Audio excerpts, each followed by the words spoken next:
My ex-wife, who cheated and lied to ruin me in divorce, just died. My two girls are upset because I refused to sit with her family at the funeral, the same family who hid her infidelity and helped her lie against me in court. 15 years ago, my wife completely betrayed me and began an affair with a childhood friend of mine. When I found out and confronted her, I came to realize she had been preparing to divorce me for a very long time. She had all her ducks in a row and completely railroaded me.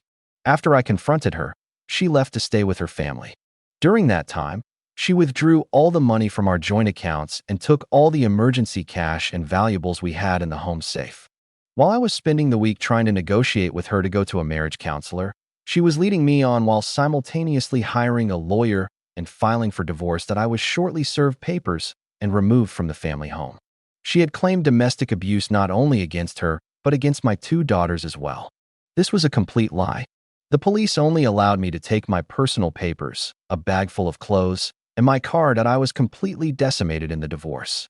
I lost a portion of my retirement. She got the house and all our assets other than my car, motorcycle, and my personal effects that were still at the house.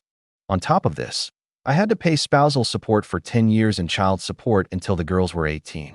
I lost custody of the girls and was given supervised visitation for a year, and then after that, I was only able to get them one weekend a month, and then for a couple of weeks in the summer, and no holidays.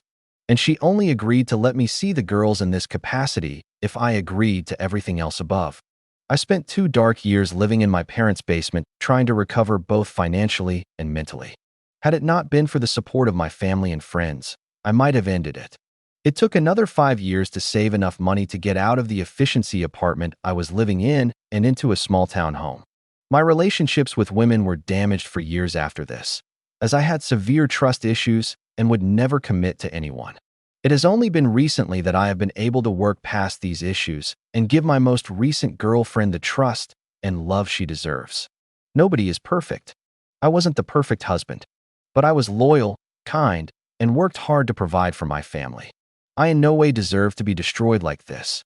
During the divorce, her family had lied on her behalf, claiming they had seen me fly off into rages, which was complete BS.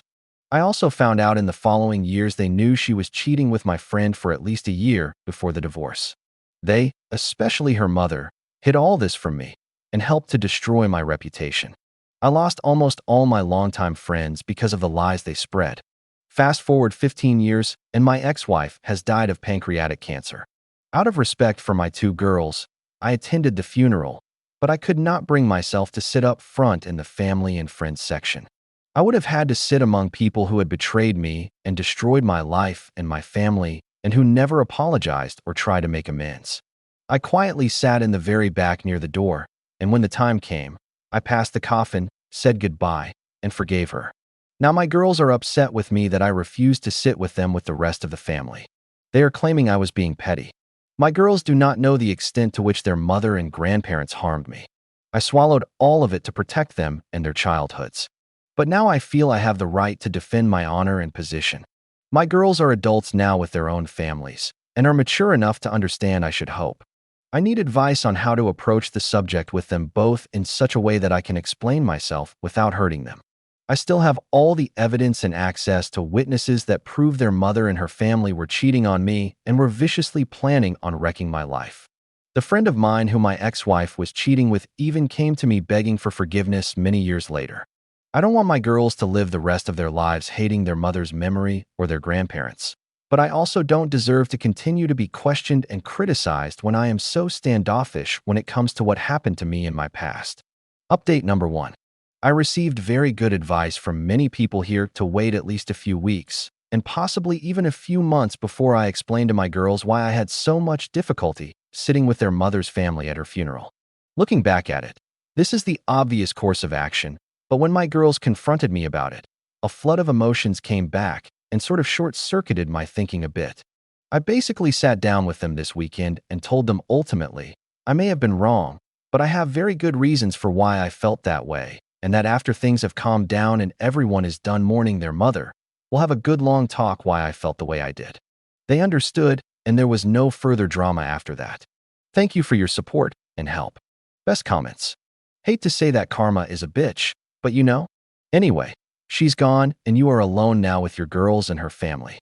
So, before they get a chance to continue the narrative, I'd suggest you tell them sooner rather than later. You also have to wonder how much of their being upset is being driven by your ex's family. Anyway, give it time but not too much, or else her family will ruin what should be a happy, for you at least, occasion. And I would feel no compunction in maintaining the reputation of your ex-wife. Be honest with them. They have had a life of dishonesty from their mother already after all.